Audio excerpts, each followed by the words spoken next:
Welcome to the podcast. It's Sunday, January 4th, 2026. My name is Ken Matthews.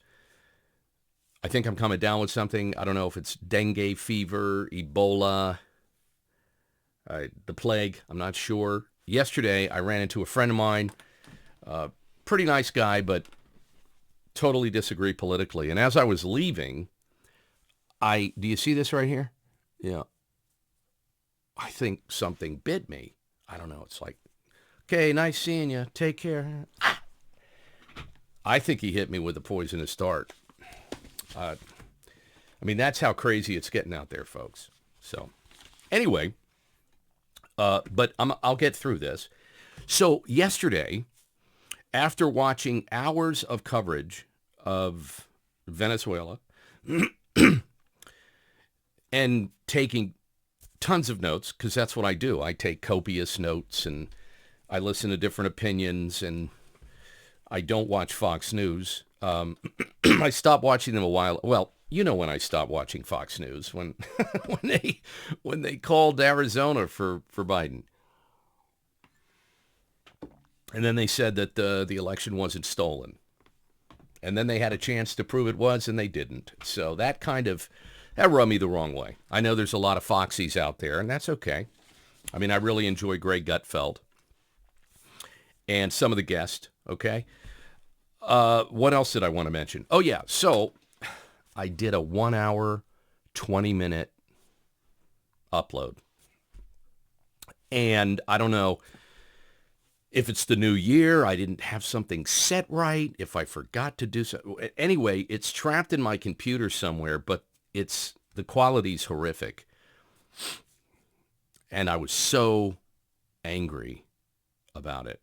I thought it was good, informative. So I do what I always do. I prayed on it and said, look, there's no need to go out and get in a bar fight over this, Ken. Just let it go. Mistakes happen. You might be able to bring it back. I'm talking to a computer head friend of mine who's, there's something that took place with one of the cameras. And so I have several different methods of uploading, recording, and sharing. I'm on one of them now. Actually, it looks like it's working and sounding pretty well. Or pretty good, whatever. So I'm not well, but the recording is going well, I think. So the good news about this is, see, there's always good news. I woke up today. It's now after lunch on Sunday, East Coast time. It's 1 o'clock, an hour northwest of Philadelphia. And I found some more good information.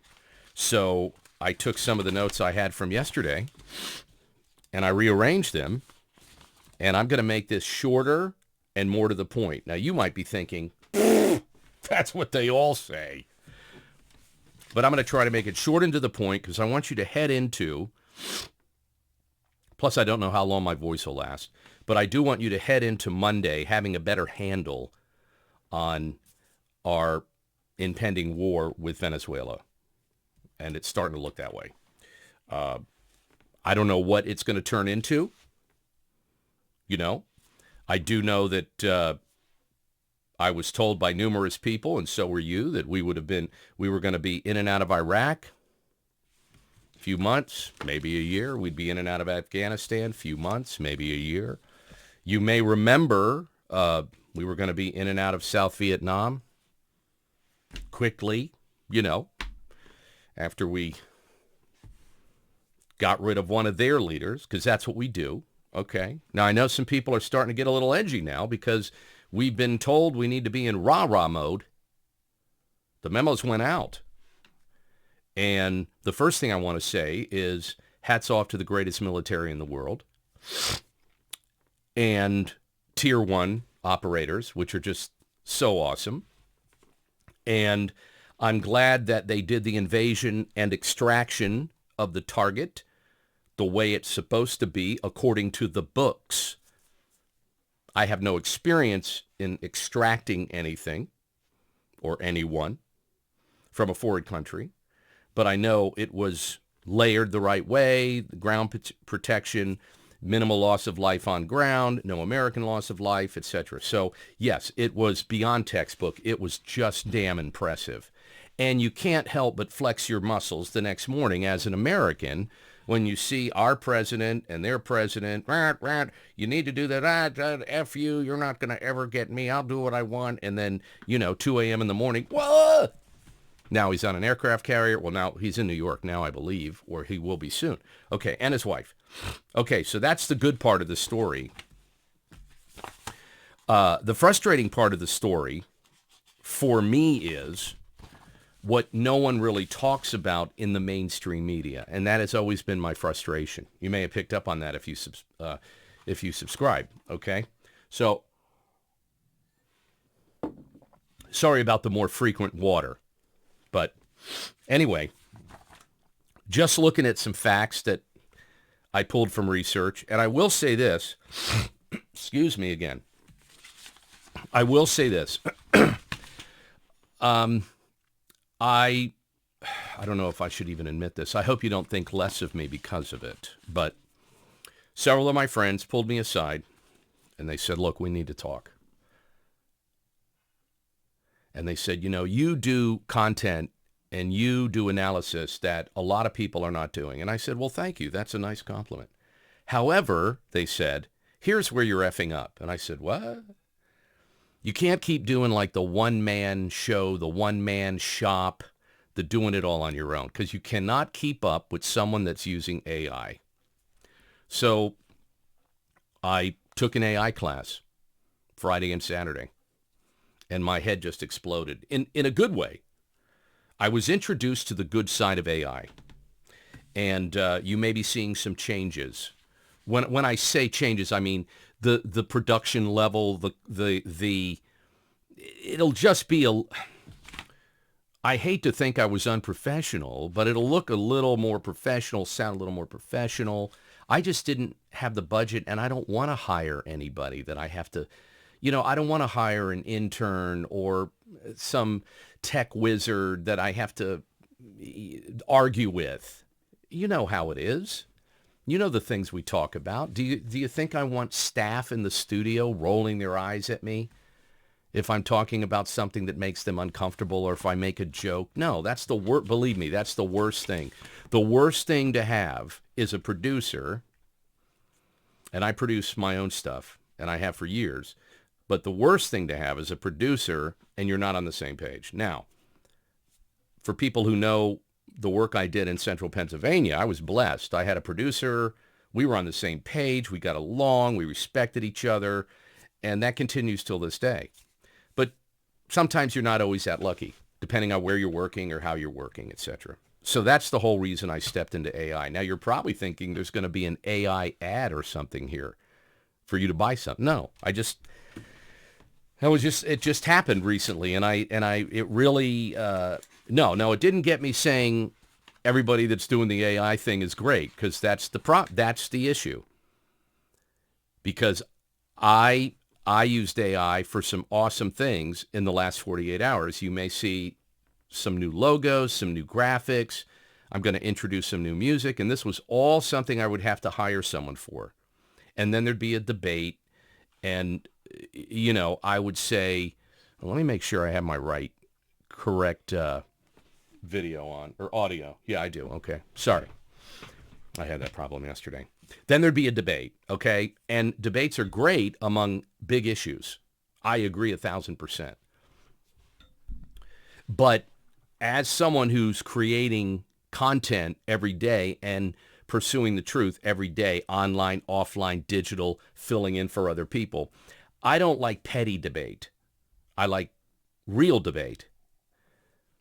Like if I say, look, can you pull cut 4? Well, I kind of wanted to use cut 5. I just said pull cut 4. So that just gives you a little snippet, okay? Now, anybody who's been at any workplace for any amount of time knows that if you can get something that gives you autonomy over little decisions that have to be made, you can focus on the big decisions. But it's so hard to find people that you can trust, especially in this day and age, to not just do what you need done, but just, Look at the government. It's a great example. I mean, look at all the distrust in the government and the backstabbing and oh my God. Every other politician I've spoken to, like throughout my life, has had that person on their staff that they can't fire or they don't know if they can trust, and they're disappointed in, and they get 4 months into it and they said, gosh, we hired this woman and she did such a great, and then we had to, and I don't have, I think it's obvious I don't have the patience for that. So I'm just letting you know. And you can tell my age because I was so excited. I showed my son some of the new logos, and I said, and listen to this music I can make with AI. And he was like, Dad, we've been doing that for years. We told you about AI. I said, yeah, but it's surveilling us. He said, well, there's not every AI thing is surveilling you. Some things are not. Like if you want to, make a new color palette for your website, you just have to make sure it's not infiltrated. Okay. So there's my little spiel on that. So here's the part of the picture I think everybody's missing. And here's how you miss it, okay? You know that during Operation Rah-Rah, and that's just what I'm calling it now, okay? So every time the United States invades someone, bombs someone, captures someone, liberates someone, at least since I've been alive, we are all supposed to cheer what they did, okay? And veterans, the ones I speak to and that are very honest with me, they know that that's kind of worn off. You want to support veterans, like the great job, the flawless job they did in Venezuela, etc. The military, special ops. But there's so much going on behind the scenes, and I think what happens is patriotism, just like any other ism, is used to blind us from what's really happening. That's why, as you know, if you criticize, the I word and the greater I word project, you're called an anti-Semite, right? And if you criticize a certain politician, if the skin color's right, if the gender's right, they can use that to shut you down. And I believe this is how they shut down debate. Was Maduro a bad guy? You bet. Does he deserve justice? Do the people deserve justice? Yes, they do. Should all the cartels be destroyed and then burn in hell? You bet. Right? But I don't like being told that, so you're questioning President Trump's decision to incarcerate a drug dealer? No, I'm questioning President Trump's decision to go into a sovereign nation and remove the president and the first lady without really considering or telling me what might be the outcome of that decision. Notice there's no talk about it. What we did get in the press conferences was, well, if they mess up again, we'll have to do another strike. I just about fell off my chair, and that would have hurt me because I'm at an age now where a fall like that can hurt my shoulder. Then he was asked about Mexico, and he was asked about Brazil, and he was asked about, and the whole team was kind of like, hey, we're laying down the law. I know there's a new defense. I have it printed out, but we're not going to go through it today. We'll probably hit it tomorrow. There's a lot of stuff going on in the administration that I'm excited about and happy about. I'm not sure this yet. So here's a little background. So tomorrow, if you're at the Keurig coffee machine or wherever you go, some background. Venezuela has over 300 billion barrels of oil reserves. It's the largest on earth. It's more than Saudi Arabia. Okay, so that right there makes me question, good timing on getting Maduro out of there. And what a distraction. See, this is going to piss people off. But again, well, I don't know that. It may not. But I look at everything through the lens of history, fact, and then I factor in people's reaction and analysis. I can't predict how people are going to act. No one can. And I can't predict history. No one can. But what I do study is how people behave when certain events and catastrophes or wars or influences impact history. I'm getting pretty good at it. Kind of like, well, I predicted this. I said to you a month ago. We're giving them a choice. We're going to go. This is a show of force with the blowing up stuff and putting a battle group out there with 15,000 Americans ready to rock, and we're just going to go and get them, or the CIA will kill him. So it was a soft version of taking him out. Now the question is, obviously, it's not a question. This is much better. I mean, this is like the Noriega treatment, right? We'll find you, we'll hunt you down, we'll bring you to justice, which is great, okay? I do question the timing, and I do question if there was enough negotiation necessary. And the only reason I question that is, keep in mind, President Trump was the guy that said he'll end the Ukraine war in one day. And I don't really believe much of what the Trump administration and the Netanyahu administration are saying about Gaza. So there's a track record, especially with someone like Kash Patel, of just not telling the truth. So then I go digging deeper. So in our hemisphere, just below the continent of North America, we have the largest oil reserve on the planet. It's 20% of the world's entire oil. Now, I don't know if you were following this, but Venezuela was selling that oil not necessarily to, but when they sold it to, it was in the Chinese yen. It is yen, isn't it? I'm almost positive it's yen. Or is it the yuan? Because I thought yuan worked over at the Mexican place anyway. Not dollars.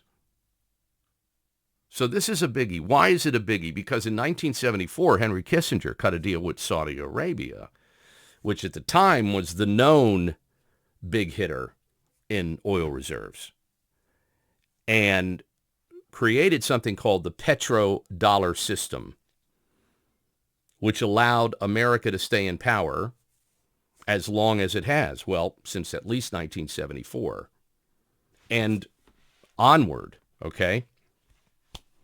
So I don't know enough about international currency exchange and mineral exchange and floating cryptic currencies and bonds and T-bills and BRICS and all this stuff. BRICS as in BRICS. But what I do know is there's more countries that are saying, we can do this on our own. We don't need the American dollar. We've got all this oil. We've got this. We've got that. And in 2018, you may remember Venezuela said, look, we're going to free ourselves from American dollars. You know, it's kind of like badges. We don't need no stinking badges. Sort of. So they started accepting yuan, yen, euros, rubles, all kinds of stuff. But not the dollar. And they're on the list. They've been petitioning to join BRICS. I think are they part of BRICS yet? Sorry if I missed that. They were building a direct payment channel with China that bypassed SWIFT entirely. That's another acronym for, again, there's all these things there's things that are set up to keep people independent. You know, like the stuff we try to set up for ourselves, the people. And then our government locks us into slavery with other situations. But we, as a major power, we use that as a cover when we say, well, we're going in there, we're freeing the people of Afghanistan. We're giving them democracy like we gave to the people of Cambodia and South America and Korea. We just go and we spread democracy. Now, anybody that knows history knows that was sarcasm. That may have been the plan. And again, we're only talking about the leadership here. The entire American financial system is built on one thing, the petrodollar. So I think this is all about the petrodollar. Now, I just look at the track record, our track record, and it's about petrodollars. Now, you could dig a little deeper, and where is it? Where I saw it? Oh, I know where I saw it, in one of my other notes. You could dig a little deeper and look at how many times the United States has gone into another country for one reason, but said it's another reason. About 60 times since 1945, give or take. 60. Do you know that we bombed Somalia over the last year, since Jan 20 of 2025 up to now? We bombed Somalia 122 times. Somalia. Yeah, we bombed them. Americans bombed targets in Somalia. Why? Well, a couple reasons. Why would be one question, a couple questions actually. I don't have the reasons. I'm not in these people's heads. I mean, I have an idea, but why weren't we told? Because we have a government that believes they don't have to keep us informed. So this is the part that I disagree with when my MAGA friends and I debate and talk about what's going on. And they'll say, well, it's time we put America first. And I will say, not at the expense of the Constitution, not at the expense of transparency, not at the expense of letting the last 10 years of corruption just disappear, whether it's Epstein or any number of other things. It really takes our mind off that, doesn't it? When we're doing some really kick-ass surgical military work on TV, and then Marco Rubio comes on and says, look, our job is, and this is, I think someone called it the Monroe Doctrine. It may have been Donald Trump himself alluding to the Monroe Doctrine, which is worth a read. And there's people that agree with it and people that don't. And like most documents the United States comes up with the rare exception of the Declaration of Independence and the Constitution, you can cherry pick good and bad. And that's the reality of it. That's the reality of it. Remember, we don't want to be the world's policeman. And then there's other people that say we should be the world's policeman. I'm saying, why don't we get a grip on Minneapolis first and Chicago? What if we take care of the foreigners in our own country first? I mean, yeah, there's a lot of issues in Somalia, but there's a lot of Somalians creating issues in America, and we're learning that, financial, and there's just a lot of bad illegal foreign national actors. And we were on that track when everything started. And we haven't deported enough, and the border is still not completely secure, and it could be. And now we've got Ukraine still rocking and rolling hot and heavy. Well, that's not what they said on Fox. Ukraine still rocking and rolling hot and heavy. Who started it? Ukraine. Who helped them start it? USA and the bankers that fuel that war. What else is hot and heavy? Gaza? There's been no ceasefire. Where did you hear that? You didn't hear it from people getting shot in the head in Gaza. And now Venezuela. And I'm just concerned about what's happening in our own country. I mean, They took America first, like governments do with everything, and they just redefined it. America first means we're going to span the globe, and anything we think doesn't put America first, we'll either take it, change it, or blow it up. Okay. Well, based on that definition, you're going to have to go into Mexico next week. You're going to have to go into Israel. You're going to have to go into the UK. You're going to be all over the place, yeah. But those are our allies. What are you, a commie, Ken? No, but based on that definition, the UK doesn't put America first. They actually hurt America in many cases with their decisions and their policies. Same with Israel. Hell, you can say that about Canada, could you not? During COVID? Australia during COVID?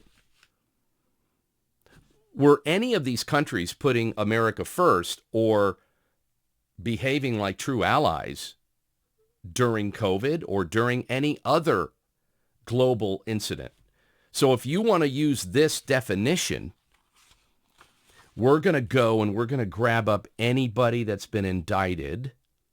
Last time I checked, Bibi's under indictment for war crimes and genocide. So again, hear me out. If you're going to do that, you've got to be consistent. So you've got the whole, you went and got Maduro, but Hunter Biden, Barack Obama, Bill Clinton, Hillary Clinton, John Brennan, James Comey, and don't forget about all the people on the Epstein list, the 21 men that keep getting covered up. Now the list is growing. Don't forget January 6th, the 123 federal agents that were in the crowd when we were told there's no feds in there. If you're going to pursue this, look, it's all about America first. It's about bringing people to justice. You're going to be spending the next 6 months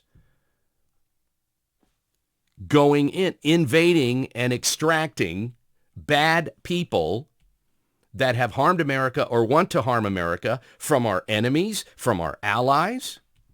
I just thought we could start at home. That's all.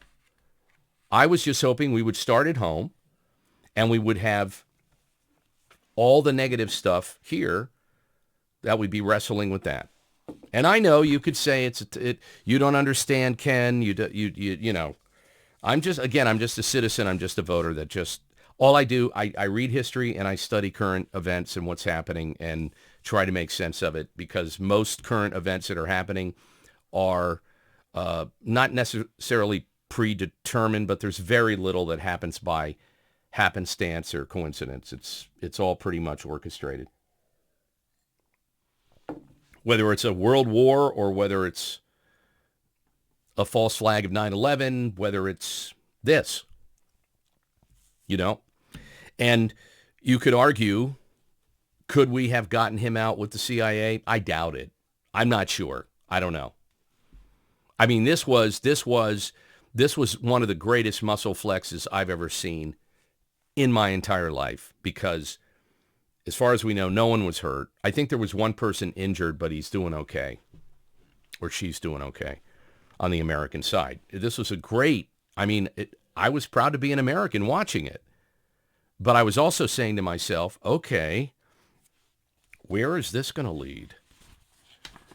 And I need to get some data and some intel on this, because if I keep listening to all the highly paid thousands and thousands and thousands of dollars, sometimes per day, to just recycle the narrative, if I listen to that, or if I listen to the media, some of whom paid thousands and thousands of, you do realize that most people giving you certain angles are paid to do it. I'm not, but most are.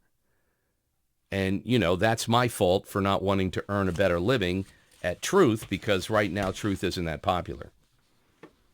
Being on the right team is popular. I'm on America First. I think we're going to end up in Venezuela. I don't like that. I don't want to end up in Venezuela. I think there's a way Our influence is so massive, we don't even have to blow crap up. All we have to do, and this is what I think will be impossible, is clean our own house. Most of the dumpster fires that were started, that we were involved in, we had a hand in starting them, or someone in our country said, hey, we should go get involved in that dumpster fire. Well, why? People will die. Yeah, but we have 350 million people. There's so much money to be made. I mean, contractors, defense, plus we can leverage people. That's what I think happens in history based on history. Venezuela's Supreme Court decreed that Delcy Rodriguez, the vice president, is now the acting president of Venezuela. This ruling took place yesterday afternoon. The court said, and I quote, Rodriguez is to assume and exercise in an acting capacity all the attributions, duties, and powers inherent to the office of President of the Republic of Venezuela to ensure administrative continuity in the country's comprehensive defense. Now, what's the first thing she did? She demanded the return of Maduro. That's the first thing she did. Why is that not a good sign? Well, it kind of goes against the strategy of, well, we'll get them to understand, and they'll see that, we needed to get Maduro out of there. This is a great opportunity for her to make her country even greater. And, well, to quote President Trump, make Venezuela great again. Well, she's not seeing it that way, and she's the president. And you might think, well, what about all the military? What about all the military leaders? What about the militia on the ground? There's an armed Maduro militia. People always make fun of them because they ride scooters. I don't care about the scooters. I care about the automatic weapons that they have. But there's a very aggressive armed civilian population because Maduro gave them guns as they supported him. So you've got military that likes America. You've got military that will die to kill Americans. So you've got different groups of the military, and you also have different groups of civilians. You have all the crying civilians flying American flags on TV, and that's what always, whether it's Iraq, whether it's Afghanistan, whether it's South Vietnam, and whatever other. You could go on forever with that, or I could. You always see that at the beginning. Oh, they're so happy. They're so happy that when we come to their neighborhood with 60-ton vehicles and, when we blow holes in the side of their building because their children have started to kill us, how it turns to crap. Anyway, Rodriguez has demanded the return of Maduro, and here is the quote from the acting president of Venezuela. She said that the real objective was regime change. Yes, I'm hoping most people know that. I hope you don't think the real objective was to bring a cartel drug dealer to justice. No, this was a 2-for-1. This was a brilliant reason to go in there for regime change with a legitimate cover story, or it's a real cover story. And that happens a lot. It's like, let's go in and do this, and while we're there, and that's what happens all over the global war on terror. They killed those Americans on the bus. Let's level the whole country. While we're there, let's make sure that Gaddafi cannot join BRICS, or that Gaddafi, remember Gaddafi in Libya? He can't have his own currency. He's pissing people off because of the petrodollar. That's worth a deep dive down the road if you'd like. Rodriguez convened a meeting of the National Defense Council. They all agree with her. She held a press conference with other key members of the Chavista regime present, including Chief Prosecutor Tariq William Saab, Foreign Minister Yvonne Gill, President of the Supreme Tribunal, Carcelia Rodriguez, and the Minister of the Interior, Minister Cabello, not to be confused with the singer, and Minister of Defense Vladimir Padrino. During the press conference, the now acting president of Venezuela called on the international community to support the regime of Venezuela and characterized the American operation as a Zionist stunt. Oh my God. She is in so much trouble now. Everything she said up to that point was like, whatever. But she called it a Zionist stunt because she, like many people around the world, think that we have way too many Zionists in our government, putting other countries first. That will be the talk of the town tomorrow. And that's how you get people on your side. I'm not talking about her. Well, yeah, I am actually. They'll be talking about this tomorrow as, well, obviously she's an anti-Semite. But what she's doing smartly is reminding everybody that there's so many external foreign influences that are cheering on what happened over the weekend. And she's also reminding everybody it's all about the banks. It's all about the petrodollar. It's all about positioning superpowers and keeping some in power and making sure others don't get it. Now, whether that makes you uncomfortable or not, I'm America first. I'm not Venezuela first. I'm not Israel first. I'm not South Vietnam first, Korea first. I'm not terrorist first. I'm not an anti-this or an anti-that. It's just, what the are we doing? What are you doing with our money? And now you're going to do with American lives like you always do. I'm talking to the leaders of the United States, especially people that run on being anti-war and getting us out of foreign entanglements. And this all goes back pre-Kissinger. It goes back deep before World War I, for God's sake. It goes back to the 1700s and then in the 1800s. There's always a group of people saying, you know what we need to do? We need to, that one island's getting way too strong. We can't risk that. Okay, let's make something up. So they do. Now, this was a blessing in disguise. Why don't we leave this guy in? And then when the time is right, we'll take him out and the world will think we're a hero. Well, I think they're misreading the room. I think that's something that the GOP has done for the last 20 years. You've misread the room.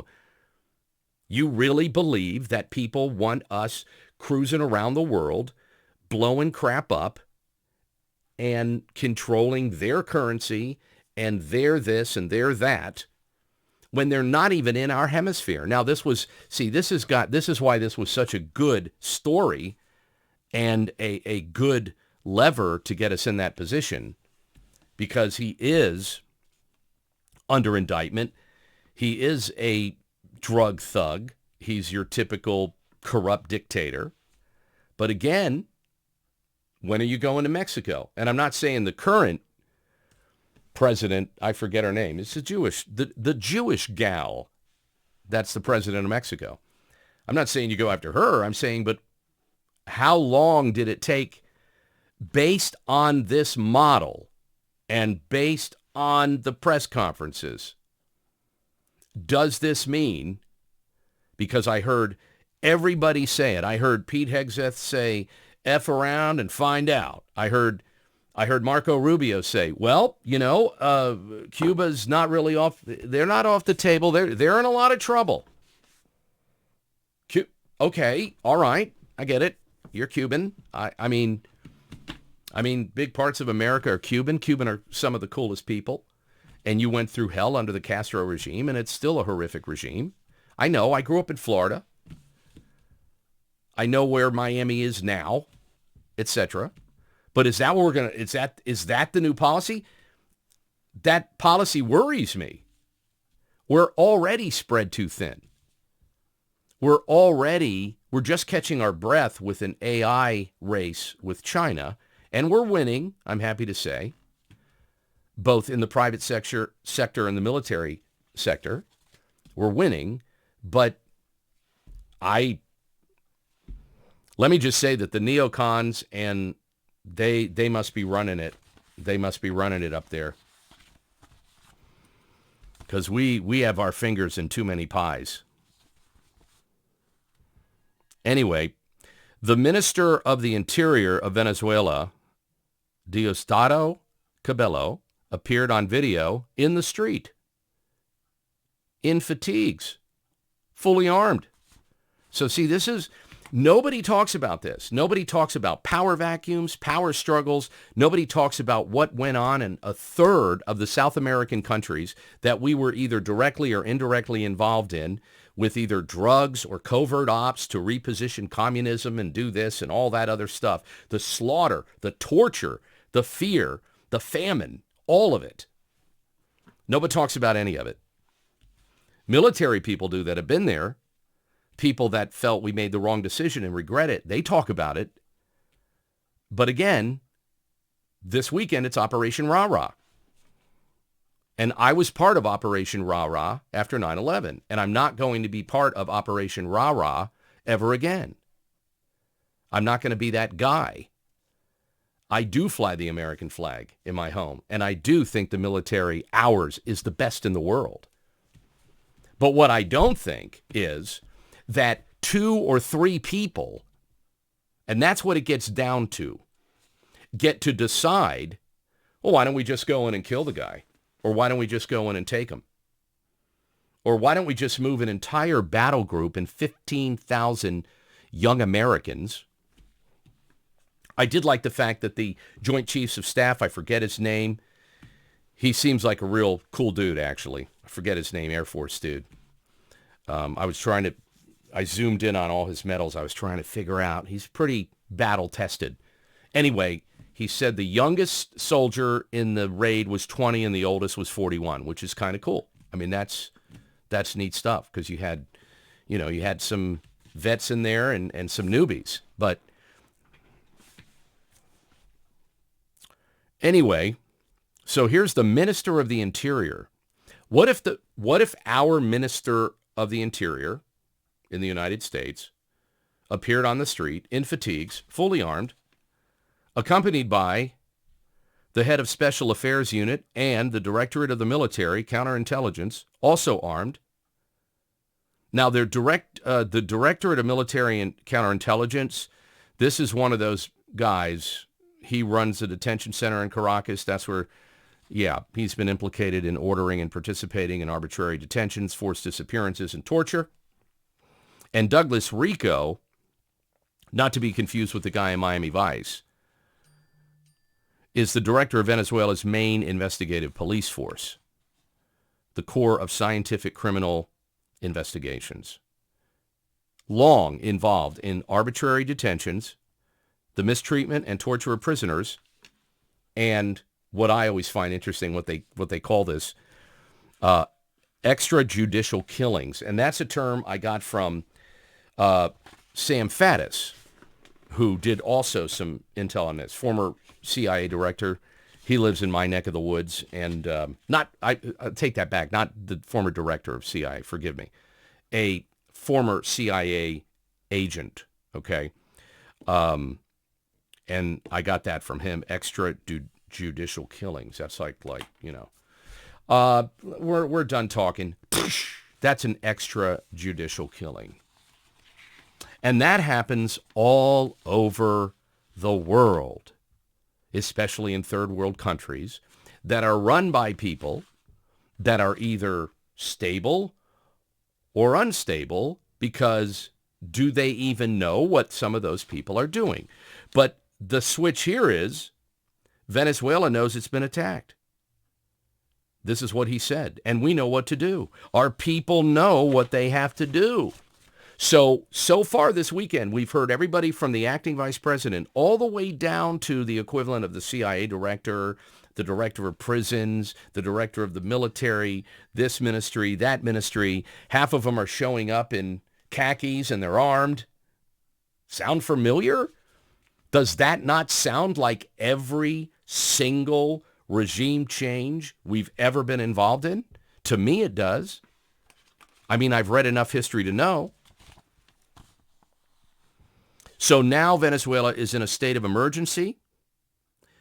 They consistently have repeated this, including from the defense minister all the way up to the acting vice president, Rodriguez. The defense minister said last night this was the most criminal military aggression, and he has deployed all defense capabilities. He said Venezuela should defend itself on land, air, naval, riverine, and missile forces. including civilians. So he basically just said, if it's wearing an American flag on it, you're screwed.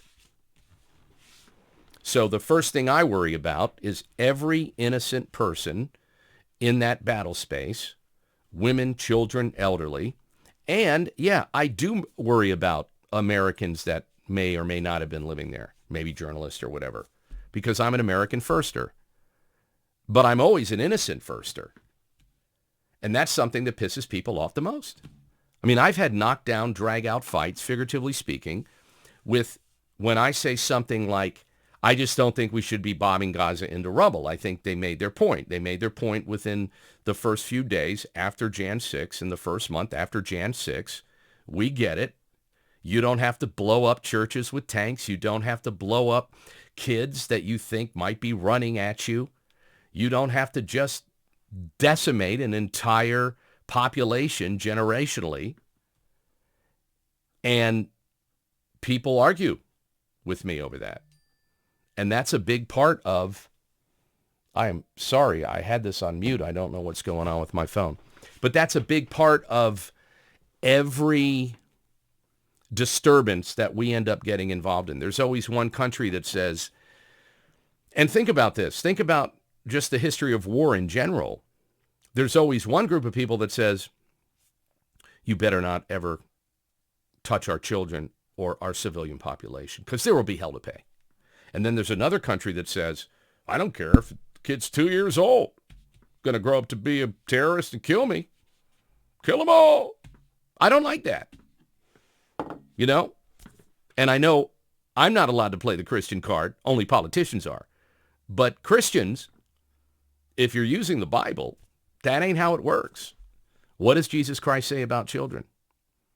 What does Jesus Christ say about mothers? What does Jesus Christ say about family? In fact, I don't remember anywhere in the Bible where it says, if you're at war, you need to blow up the vulnerable to make a point. And that was, to me, the most impressive thing about last night, or the night before, or I think it was Friday night into Saturday. They went in, they got their guy, they left. All their targets were military. That's what a moral army does. Now, the most moral army, the American army, military. Should they have done it? Again, I guess we'll see. I mean, if all of a sudden it's kumbaya and Venezuela is loving on us and they are going to take dollars again and blah, blah, blah, blah, I don't know. And if I'm wrong on all this, I'll be corrected. And I don't mind being corrected. But it's always about this. This is what it's always about. And now, this is what it's always about. You see? It's always about this. And right now, it's about this guy's legacy. And I don't have a problem with that because every person in power wants a legacy. But we are, in my opinion, now that Venezuela has claimed a declaration. Oh, I got to tell you how they actually say it in Venezuela.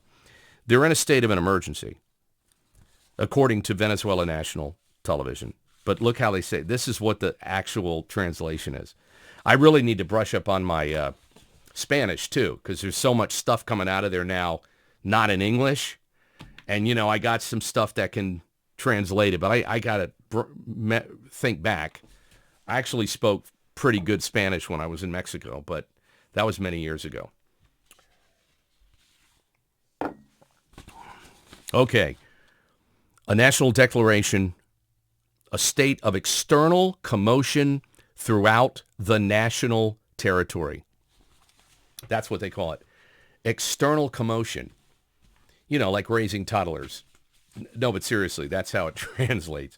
It's basically a state of emergency. So this is to protect the rights of the population, the full functioning of Republican institutions, and to immediately transition to armed struggle. This is the part that very few people are talking about on, the MAGA networks. and to immediately transition to armed struggle. So they've made it very clear, gun up. It's going to be a struggle. And what does that mean for the 8 million refugees that have fled outward from Venezuela into other areas of South America, other countries? And obviously, there's plenty that have fled here. And there's Venezuelan refugees from Spain to Australia. A lot in Spain, believe it or not. I think that probably has to do with the language and religion and culture. So before we wrap up, and this took too long, sorry. And gosh, I pray this uploads the right way. And I still have my voice, which I'm very excited about because I lost it last night because of the dengue fever. Can we get Fauci on the phone? Can he give me a few boosters today? Because I really want to go and get a coffee. All right. Let's run through it, okay? Interventions, covert and overt regime change attempts since 1945. So since 1945, and this is just a few, but I wanted to throw a few out there because I threw some big numbers up at the beginning, which I often do, and I'm always amazed that no one talks about certain things. Like, to me, the thing that jumps out of the national emergency is, and this sounds very much like, what is that thing called? The COG? The continuation of government, or continuity of government. Isn't that thing that everybody always talked about? The COG. We're implementing the COG. I never looked at it like that. I just thought, I'm a little cog in a big-ass wheel. And the big-ass wheel is a club, and I ain't in it. I wish I could be part of the big cog. That'd be cool. Anyway, don't put a Z on that either. The word cog, don't put Z in. Don't do that, because then you're going to get in more trouble. Declaration, state of emergency, okay? Purpose of this declaration, protect the rights of the population. That's what we do in our state of emergency. The full functioning of Republican institutions, that's what we try to do in our state of emergency. And then the part at the end is what really jumps out at me. Transition to armed struggle. Get ready, ladies and gentlemen. It's going to suck. Maria, do you have a AK-47? Okay, great. Great. That's good. How about you, Jorge? Do you need one? 1953, Iran, CIA coup. 1954, Guatemala, CIA coup. 1961, Cuba, Bay of Pigs. Vast, horrific failure. Designed to, I don't know what, because it was such an embarrassment. But we learned then how the intelligence agencies in the United States think they are untouchable. And for the most part, they are. Look at John Brennan. I'm just saying. That guy should have been in a jail 8 years ago. Anyway, 1964, Brazil supported the coup. Military government was the outcome. 1973, Chile, covert support. These are all regime changes. And if I say military government, that means that the military government took over, etc. 1983, Grenada. Remember, we toppled that government. 1989, Panama. That was an invasion, just like Grenada. 1994, Haiti. Remember the Haiti invasion? A lot of people forget that. Aristide was restored. U.S. and UN intervened in that. 2001, Afghanistan. Taliban ousted. That was another U.S. invasion. Most people know that. And, of course, we've been paying the Taliban about $64 million a week in cash for how many years now? I forget. I don't know. You'd have to look at the deal that Biden cut with them before he gave them all the planes and stuff on the base. 1989, okay, we talked about that. Panama, Haiti, Afghanistan. Oh, 2003, of course, Iraq. Saddam Hussein removed. U.S. invasion. Saddam Hussein also, again, I'm not fans of these dictators. I'm just telling you, they all have a few things in common. They didn't want to play petrodollar games. and they wanted their own currency. And some of these countries, and we'll do this tomorrow, were in the process or are part of BRICS. And so they're basically breaking away from the sphere of the United States. Ken, don't you love America? Aren't you America first? Of course I am. But these are all things we need to talk about and patterns we need to look at. Libya, of course, Gaddafi ousted. That was a NATO-U.S. intervention. Why did we oust him again, Ken? Oh, you love Gaddafi too? You didn't care about the plane he took down? If he took it down. If he took it down. Gaddafi was one of the biggest I don't want the currency of these countries. I don't want to be part of the EU. I don't want to be part of the petrodollars. We have our own currency. We'll make our own currency. Thank you very much. People in charge, and most of them that are in charge of what all of this, they're in banking and finance. Okay? They're not in a castle. It's not like some evil guy. No, they're bankers. And there's people looking at, okay, what happens if Venezuela goes down this direction? Oh my God, we're going to lose a whole bunch of money. Well, can we rephrase that? Can we say that if they go in that direction, people in Idaho will be affected, and Ken in Pennsylvania, there'll be more crime on the streets if we don't take out some more countries? Yeah, we can work something up like that. We can frame everything we do as American first, America first. Let's take it all the way back to World War II. Why did you need 2 nuke bombs? It's all civilians. I mean, you certainly made your point with the first one. You basically said, hey, this is the most powerful weapon on earth. We're not afraid to use it. And there's a bunch of hospitals and schools that we just melted. Do you take us seriously now? And of course they did. And then there's always someone that says, let's teach them another lesson. And Japan was ready to surrender. So I managed to trigger some people on my way out of this podcast. I didn't mean to, but they were. They were ready to surrender because we had devastated Japan on land and sea, and we were bombing Tokyo long before Nagasaki, and we were devastating everything. And Japan was there. They were there. And just like every time someone's there and ready to negotiate, whether it's on the side you want or not. Now, we know the correct side in World War II. I'm talking about in general. There's always someone in the leadership of those countries that says, screw it, I'm not sitting down with them.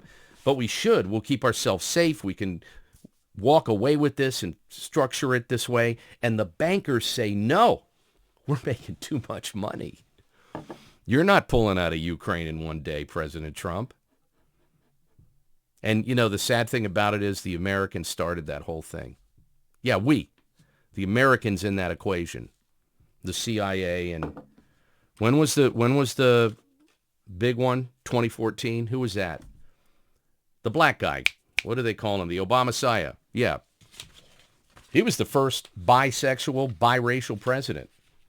The Obama-Messiah. So we removed Maduro. What does it mean? I don't know. I have my thoughts, my theories. I'd love to get yours. Ken at kenmatthewsmedia.com. Please follow, like, subscribe, share, troll. I have no idea what this looks like on the screen. I just know that some of the very successful podcasters do it. They always say, or they do this. They say, and then there's some really cool graphic up there.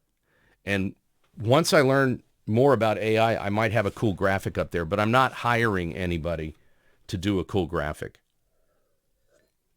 But I do hope you have an incredible Sunday. Thank you again for supporting this program. There's a lot more truth coming. I know this ran a little long. I promised we were going to be shortening segments and giving you more segments shorter. But I got to tell you, I was really frustrated that I pretty much did this segment last night, a version of it, but I added some new notes today. And who knows? It may come back and you may see it in the rotation somewhere in your subscription. So don't say, didn't he just say that? Anyway, God bless you. Thank you again for your never-ending support, especially you folks that have been with me since August of 22. Whew. Wow. I'll see you on the next one.